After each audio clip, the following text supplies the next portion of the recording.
Welcome to Better Relationships, Better Work, where we explore how to make work better through the power of relationships. My name is Jason Lauritsen. I'm the author of 2 books, a leadership trainer, and speaker on a mission to fix how we treat people at work. Now, in this episode, you'll hear about the power of asking for what you need as a means to building stronger relationships. Plus, we explore the many ways we sabotage our relationships with our assumptions about other people, and we talk about strategies for how to stop taking things so personally. My guest this week is Sarah Mann. Sarah is an experienced leadership and executive coach with a style described as creative, insightful, and a straight shooter. She is sought out by high-performing, driven, and savvy leaders who want to elevate their impact. Now, I've had the privilege of being coached by Sarah, and she's helped me grow in a bunch of ways. I can attest to her effectiveness. She is really good at what she does, as you will discover in this episode. So please enjoy my conversation with Sarah Mann. Sarah, my friend, thank you for joining me to have this conversation. Thank you for asking me. I'm excited. So before we get into the heavy lifting here of what I asked you to join me for today, talking about your relationships and mining for insights and lessons, I want to start by asking you a few questions to kind of get to know you or allow people to get to know a little bit about you and how you think about relationships. And so I'll start with an easy one. I'm going to start with a softball for you, which Thank is what quality do you most value in a close friend? Well, I think there's a lot of qualities. If I had to boil it down, I'm going to give you two because I don't think I can pick just one. One is trust, hugely, hugely important to me on a number of levels. And the other is laughter and humor. So so maybe that's three, but I put laughter and humor together. So I'm counting those as one. That knowing you, that makes sense to me. I'm curious, as you over the years have, as you've had friendships develop and form, like I'm curious, like with those two things, especially around the humor piece, like how does that show up, or how early does that have to show up? Is that kind of a leading thing? I mean, obviously trust you don't know early on, but is it kind of like, if I'm going to be friends with you, you probably make me laugh in the first 5 minutes, or I'm just curious what that looks like for you. That's a really good question. I don't think that that is necessarily conscious on my part. A tangible example I could give you, I think, is so, I mean, you've known me for a while. So I have, like many of us, evolved over the years, but historically pretty serious.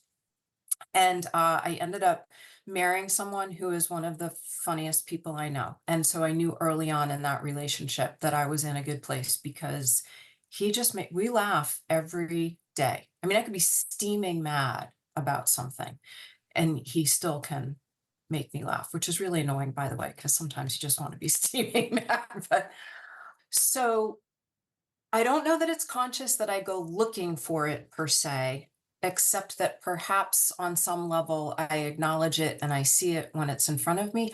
And it feels good to laugh and it feels good to be around people that share a similar form of humor. Mm. It is like laughter taps that sort of, I think, that playful part of our soul that wants to come out and play, but we just live in such a serious world, it seems like, that when that happens, it feels so liberating. So that makes sense to me a lot. Well, let's peel back. I want to ask you one of my favorites, my one of my new favorite questions about relationships, which is this. What is something that you learned or observed as you were growing up as a child that you think has stayed with you and shapes how you think about or approach relationships still today? Two must be the theme for today. Two things come to mind. Twofers. Two first. So one is I'm very grateful and I feel really blessed in many ways. I have always had a lot of friends. I have a huge community. And so one awareness or lesson, if you will, is the importance of that. because left to my own devices, I'm very introverted. I like to be alone. So it's easy sometimes to isolate intentionally or unintentionally. And so I'm grateful to have a community of people that I don't have to isolate, and that I can tap into when, life throws curveballs. That's just part of life. And so to be able to have resources to support me during those times, I think is huge. And to not, I mean, people have heard this, I'm sure, many times at this point, but the Surgeon General has determined that we have a loneliness epidemic. And so I'm grateful to just have people so I don't have to be lonely unless I like, it's a choice to be lonely for me at this point, I think. And I grew up very lonely, I guess was the point that I was trying to make. So I really grew up very lonely, and I realized that I have a community and I have to tap into that community. And also will add to that, I think, I grew up lonely and that carried into my career. So for a very large part of my career, I felt isolated and alone and lonely. And when I reflect back on it, what I recognize is that I either didn't have a network or I didn't tap into the network that I had. And so from that place, it's very easy to feel separate from and apart from other people, instead of a part of something bigger. And I think the second piece is that no one person can be all things. So I feel like probably this is true for all of us, but I'll speak for myself. I tap into different people for different things, and it's not fair to other people for one person to be the sole go to for all types of support and all types of whatever. So, and I think both of those realizations were born out of how I grew up. That's a really, I mean, I think that's the second one in particular, that second observation, I think is a really powerful one and it's a challenging one, I think, to sort of really fully embrace and understand. I think especially with, I think that's where a lot of, I mean, this isn't, we're not in a marriage therapy show, but I mean, I think that's where a lot of marriages get stuck is, or come apart is the expectations. It's like you think this person is supposed to be all things, and so when it turns out that they aren't one of those things, instead of trying to figure out how to fill that with a different kind of relationship or in a way that's constructive and healthy to your overall relationship, instead it leads to resentments, or instead it leads to, I'm going to try to change you to be something that you're not naturally to be. And I think that happens all over the place, right? With friends and all kinds of things. So that is a really interesting one that resonates deeply for me, Yeah, for I sure. mean, there's plenty of things. I mean, there's plenty of things that I don't know. Maybe my husband isn't interested in, or maybe he's for whatever reason not the best person to talk to. That's why I have girlfriends, and just the nature of conversations are fundamentally going to be different, and different situations call. It's like in any work situation, different situations call for different tools and different Yeah. skills, and so I think about it in that way also. Well, and those two tie, I mean, both those things you just shared really are intertwined, right? That in order for that to work, you also have to have that community of different kinds of people and different kinds of relationships to sort of fill all those needs that we have Yeah. as humans. So, But I want to add one thing, because I don't necessarily, personally, I don't necessarily feel that means that people have to have hundreds and hundreds of friends. And there are a lot of people that have very small circles. And I think that works too. I think for me, I got to a place where I realized that like being fully self-reliant wasn't healthy and didn't yield the best results personally or professionally, because then I found myself in an echo chamber with me giving me advice, and and that just led to places of isolation. So, but for anybody who's listening to this who may have a smaller circle, that's great. I don't know, nothing wrong with that. The For me, it's have a circle, even if it's two yeah, people, one yeah. person.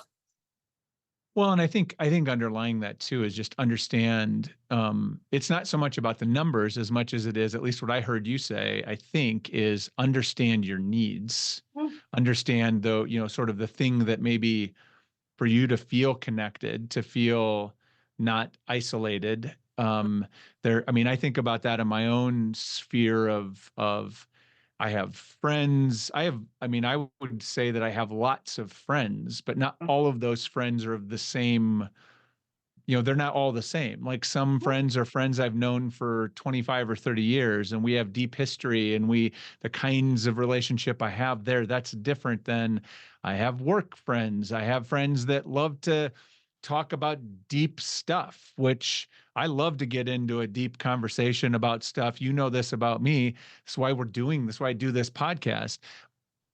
But like my wife, not as interested in that. Like she can do that once in a while, but she would literally run me out of the house if I was trying to do that with her all the time. And so you have to, there's different friends that fill different needs, and we connect, but maybe we connect on that, but we're not necessarily overlapping on lots of things. So I think it's okay to have lots of different kinds of relationships. And to your point, it's not about the numbers. It's about like, do you feel like you have the support you need? Do you Right, feel like you have the relationships you need? So, right. And I all think right. especially, top that off with one more point.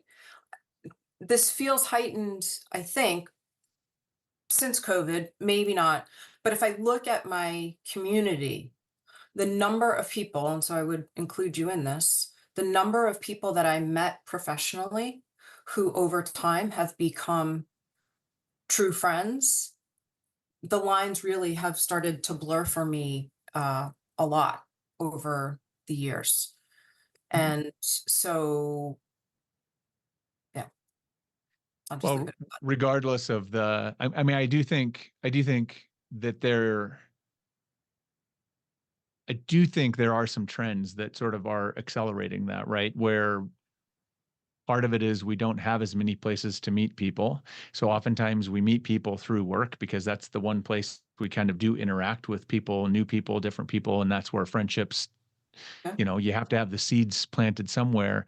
And I do think, the COVID experience or the pandemic experience certainly broke down some walls between work and personal for a lot of people. So I think that's a good thing, right? Personally, I think that's a good thing, right? Better relationships, better work. That's what we're here, here to Yep. talk about. So let's dive into it. So I asked you to think about a couple relationships so that we could talk a little bit about those and maybe learn about those. And so we're going to start with a personal relationship. And so I asked you to think about a personal relationship in your life that's strong and healthy and positive that we could chat about. So who are we going to talk about today?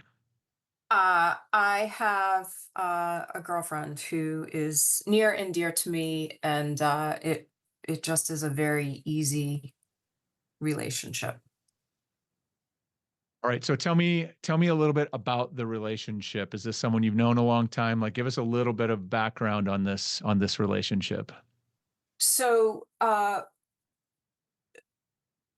we've known each other for about 7 years, which doesn't, when I think about the actual time span, doesn't feel like that long compared to how I feel when I'm with her, which feels like we've really been connected since birth or something. So there are very deep bonds there. And when we first met, there were some unique circumstances that bonded us. And so I think that that has really helped accelerate the relationship and also accelerated the trust that we talked about at the beginning of the conversation as well. Right. So talk to me a little bit about, when you think about this relationship, what is it about the relationship that you value most, or, what kind of impact does it have for you? Well, first of all, she's just a beautiful human being. So let's just start there. Uh, so in terms of who she is, she possesses all kinds of qualities that I find attractive in others aside from the trust. And she has a wonderful sense of humor, and she's very smart, and she's very supportive, and she's generous, and she's kind, and she's many, many things. There are aspects of our personality that are pretty similar. And what I learned pretty quickly was, which I think is huge, for me, it's huge. Uh, I feel understood. So we have a level of understanding of each other because we have some of these similarities. So, as an example, I am highly introverted. And that is often misunderstood by people because they think if I'm quiet, that maybe I'm upset or I'm mad or whatever. And she is the same. And so we can actually spend extended periods of time together. And while we do talk a lot, we don't need to talk a lot. And there are times where we don't. We just are companionably together. And I'm not stressed about, oh, how come she's not talking and what's wrong? And she's not stressed about, well, how come Sarah's not saying anything? And that's a beautiful thing. So the other piece that I've recently come to appreciate more because there've been a few instances that it's been highlighted for me. She does not try to fix, offer advice, make things better. You know, if I come to her with a problem, she's a wonderful listener. She'll offer a perspective. She does not try to tell me what to do. She does not, well, have you tried this? And what about this? And well, what if you said this to them? And so I feel very cared for in that regard. Just understood, listened to, and supported without trying to fix the situation for me. It's that is this is what my wife tells me all the time is the key to being a good husband is being able to do what you just described. So this is a journey I've been on. I don't think I'm always the best at it, but um so when you think about your relationship and it developing over the last 7 years, what do you think are there, I mean, like you've just described a few things here, but are there some things that the two of you do together or that sort of have become a way that you have fostered or built this relationship over time that you think is or maybe has sort of that you've learned from maybe and has become kind of an insight or a lesson for how you might show up in another relationship or if you were fostering another friendship with someone new. Is there some things that we could learn from in terms of how the two of you approach this friendship or how you foster it? It might be interesting to talk about. That's the first thing that popped into my head was lobster rolls. Yeah, yeah, I don't, we met in a work context. We do the same thing for work. She also has her own business coaching executives. And so we have originally, I think that was what originally helped was a coming together piece. Over time, we both love to take walks in the woods and we both love to sit and eat lobster rolls and sit by the ocean and things like that. I would probably need to think more deeply about something more deep than that. Well, let me ask you this. How do you ensure that, and maybe you don't have to, but like, how do you ensure that the relationship stays or continues to stay healthy and that you continue to stay connected? Sometimes that's very easy. Sometimes that requires great intention. I'm just curious if there's anything there that you do that might be interesting. I think that goes back to the first question that you asked me, which is that it feels very easy because I don't think that either of us has to spend a lot of time thinking about how to maintain the friendship because of the shared understanding and because of the trust and because of the openness and so one example, she made a request last week, said, I just need to take a break from talking about X. I said, you got it. We won't talk about X. And if I forget, remind me, because X is something that we talk a bit about. Um, and it wasn't, she just did it in a very conversational, matter of fact way and stated a need. And I said, okay. And so then we went about. And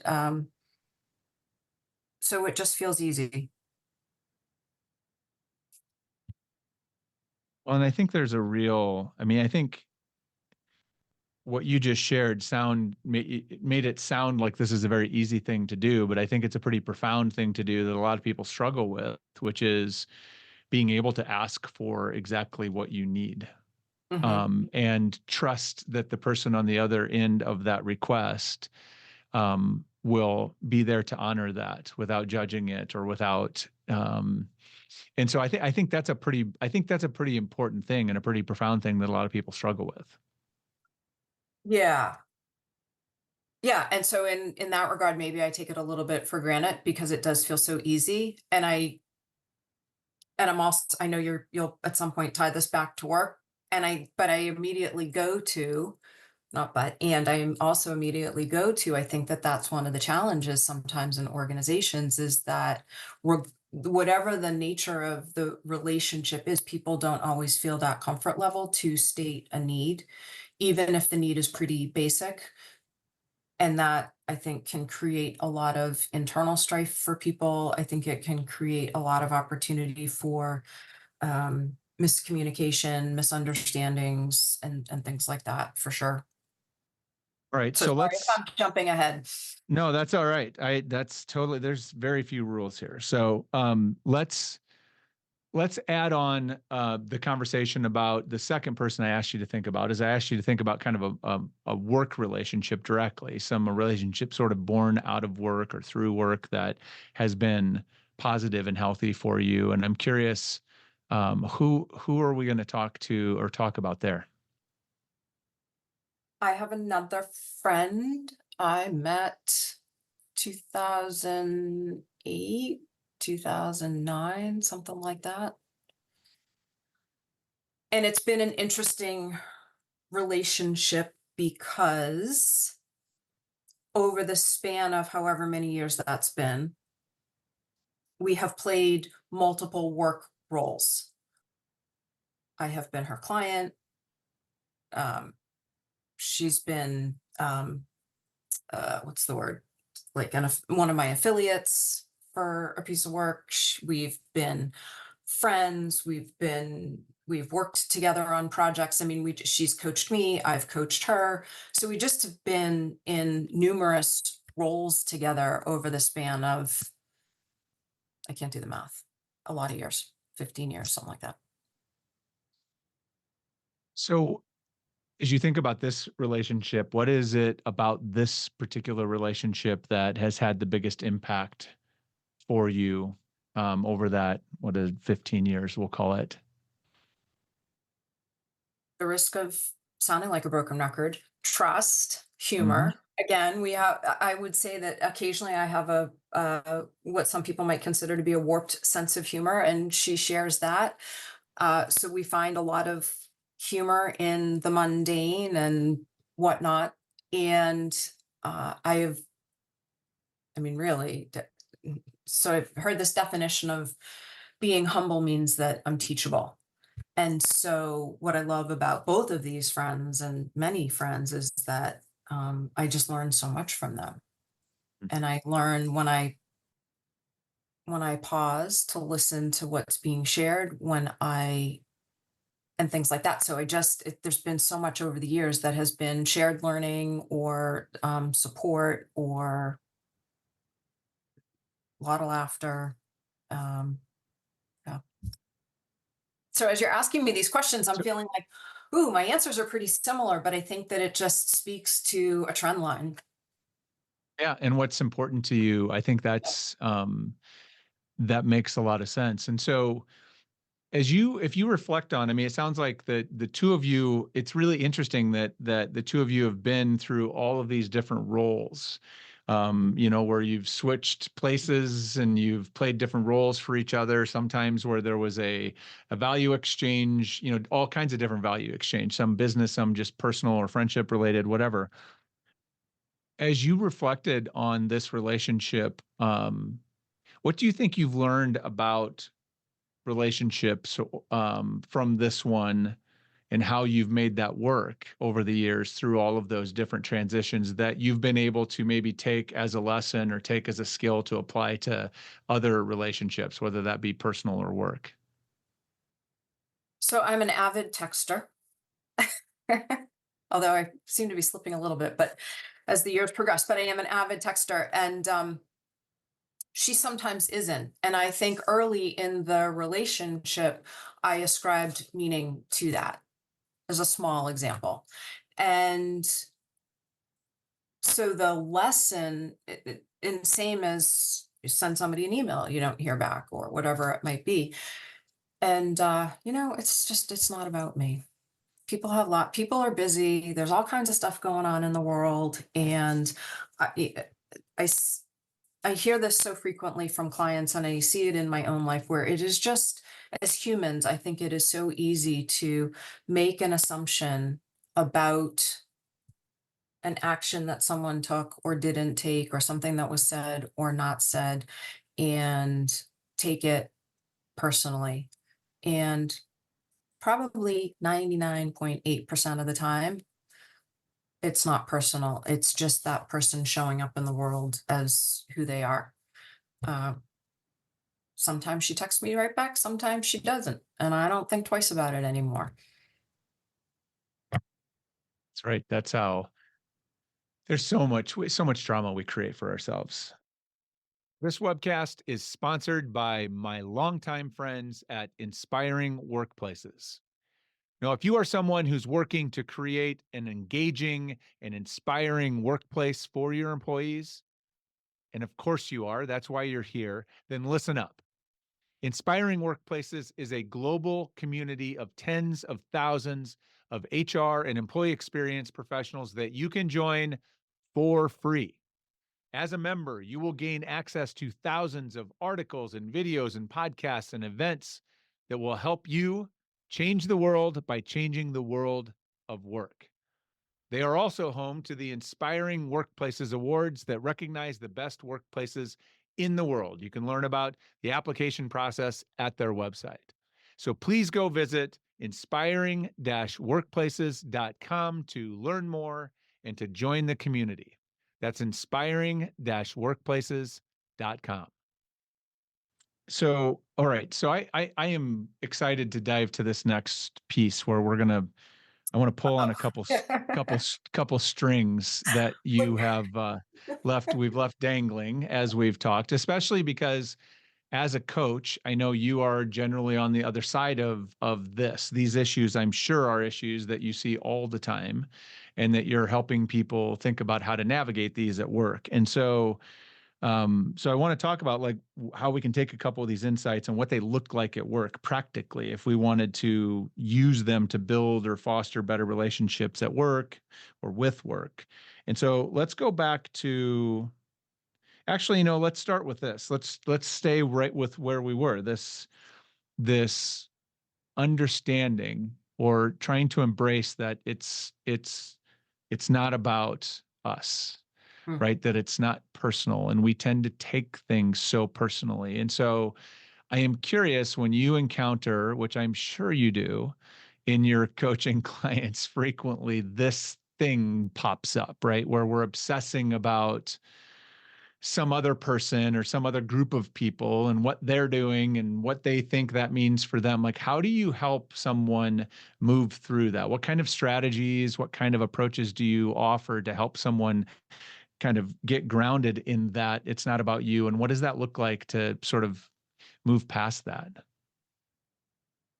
So coaching's a pretty individualized approach. So it's going to look a little different for everybody.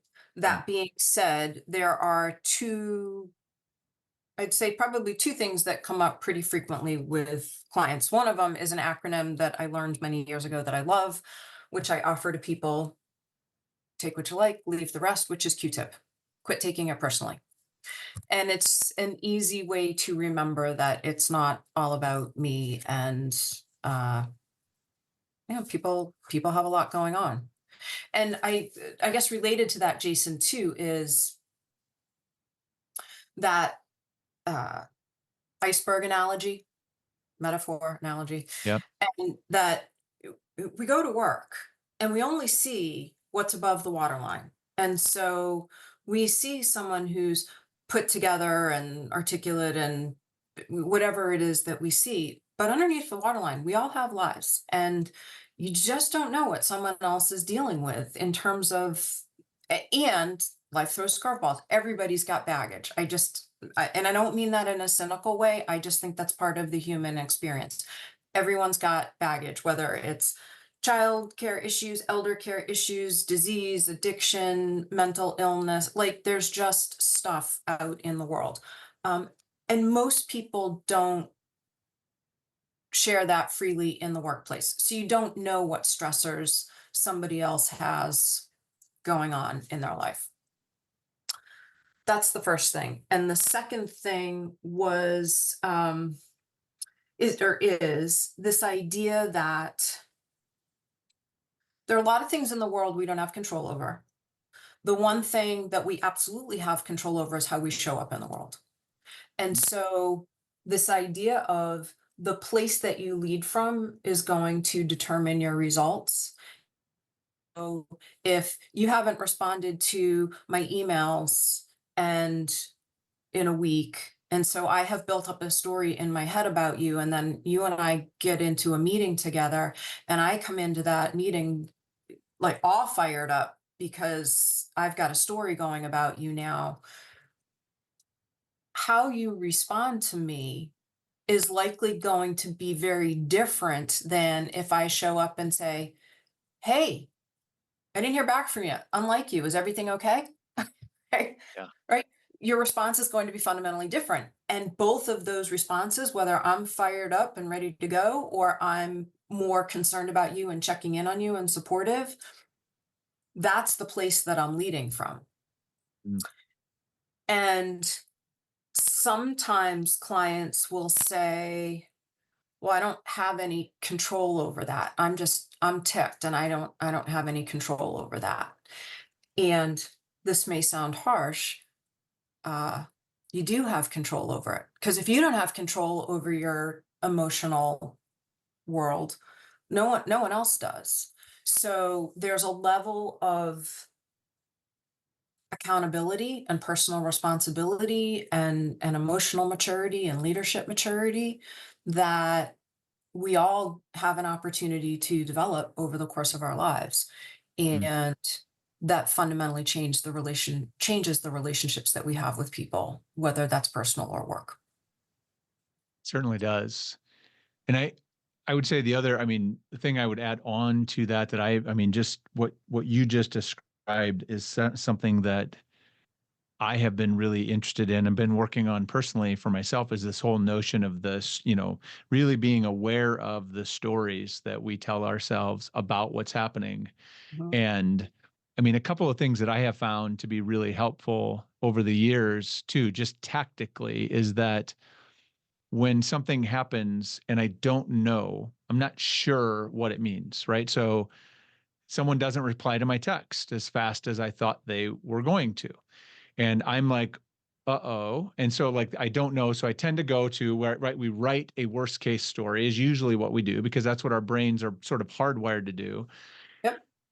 And what I have found one of the things is if I can interrupt that for a second, and the example I always use, and it literally transformed how I drive, is when you're out in traffic and somebody cuts you off or does something and there's the immediate, for me it's like, okay, this person is an a-hole, like they just intentionally, like that's where we go.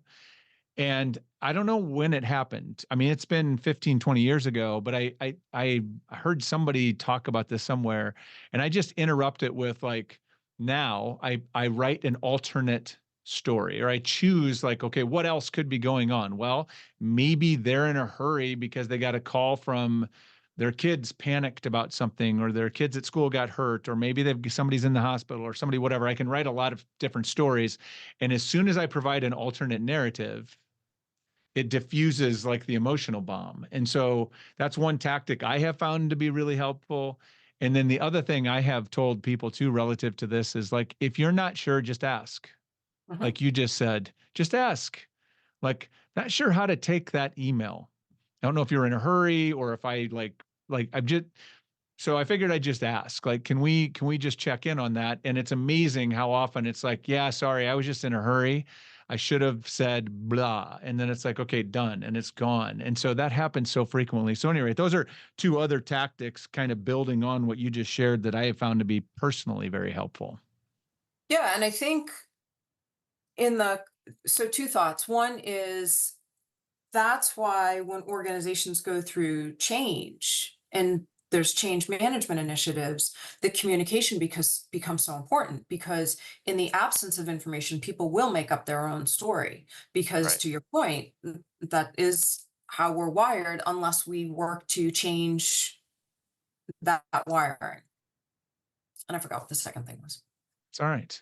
Well, Yeah. so let's go to the other let's go to this other thread that I wanted to pull on a little bit, and that is you had suggested earlier that one of the challenges we have at work is that we have a really tough time asking for what we need.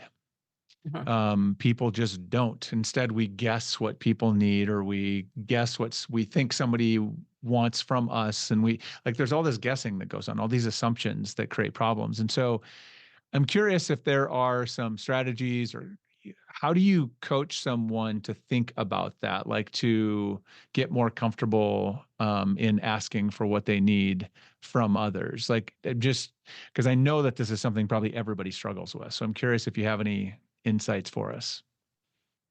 So what's coming to mind is an example from a conversation with a friend yesterday, which is friend, not work. And I think it's really the same scenario.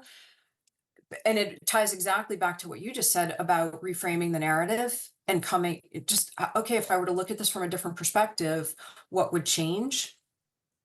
Friend, been on a few dates with someone she really likes, hasn't heard from the person in 4 days and is upset.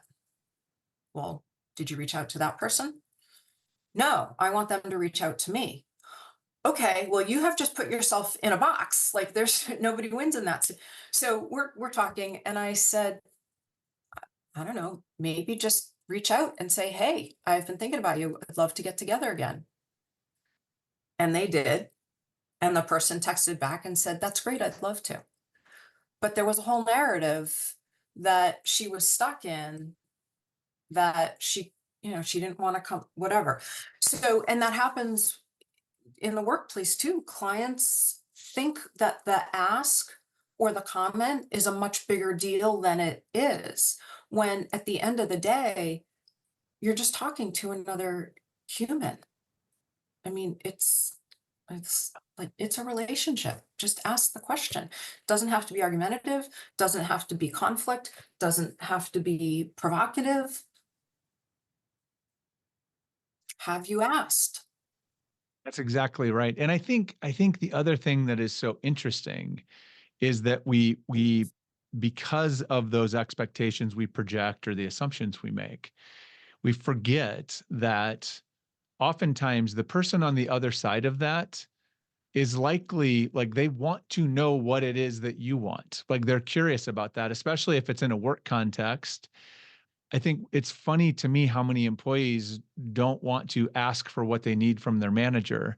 And yet, the manager's job, very literally, is to think about getting you what you need to do your job more effectively.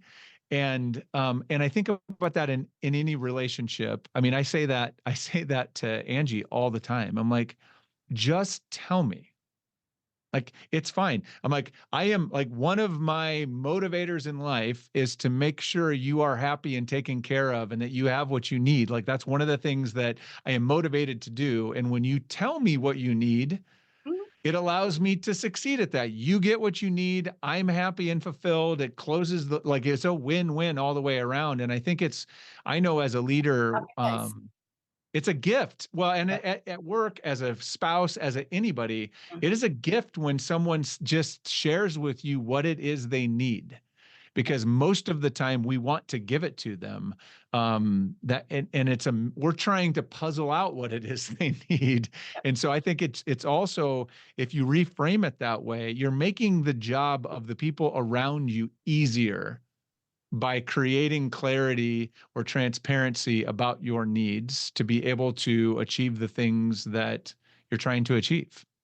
Yeah, and I think the reverse is true as well. So it's not it's not only the employee managing up, if you will, and stating their needs to the manager.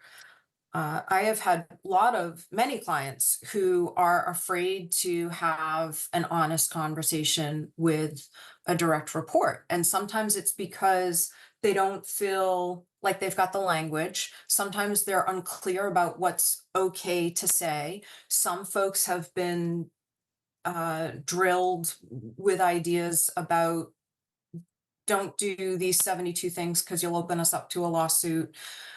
So there's a whole number of reasons why, or performance appraisals, right? You've done a lot of work in that space, and managers are afraid to give performance appraisals because, oh my gosh, what happens if Jason doesn't agree with what I've said?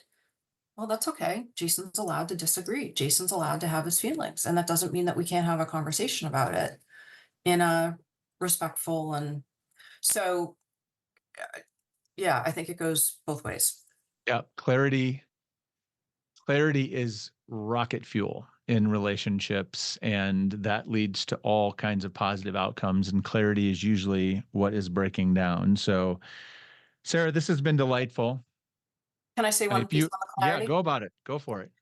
So, if I think about that friend I was talking about, Mhm. a moment ago, the one of the things that she had said she was looking for in a relationship was consistency. And this other person said, "Yep, great." So she said to me, "So I was clear about that." I said, "Well, I don't know. What's consistency? Look, what does that mean for you? Because you could be coming, and that happens in coaching all the time too. Well, what does success look like for you? Or what does delegating mean for you? Or what does managing up look like for you? What's executive presence look like for you? What's being strategic look like for you?" So I think a lot of things get lost in translation that way, where we throw words out and there's an assumed shared understanding without a lot of clarification about what we mean by that thing. Amen. Amen. Awesome. Well, Sarah, thank you so much Thank you. for this. This was delightful, as I knew it would be. Lots of good stuff in here. Appreciate you making time to have the conversation. Yeah, thanks so much for having me. Had a lot of fun. Thank you. Hope you enjoyed today's episode. More importantly, I hope you learned something from the episode that can help you right away.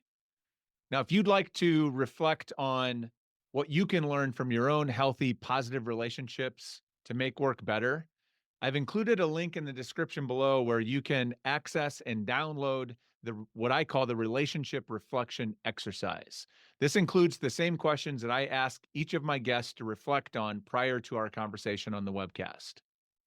Also, if you found today's episode valuable, I'd ask three quick favors of you. Number one, please like the episode. By liking the video and adding a comment if something spoke to you or stood out to you as really significant, you give me some great and valuable feedback, but you also help others find the video. I'd also ask you to subscribe to the channel. That does two important things. One, it makes sure that you won't miss any upcoming episodes, and it sends me the message that you like the kind of content that I'm creating here. And finally, please share this video with someone who you think might benefit. What better gift can you give someone than the gift of better relationships and a better work experience? I'm really grateful that you were here today, and I look forward to seeing you next time.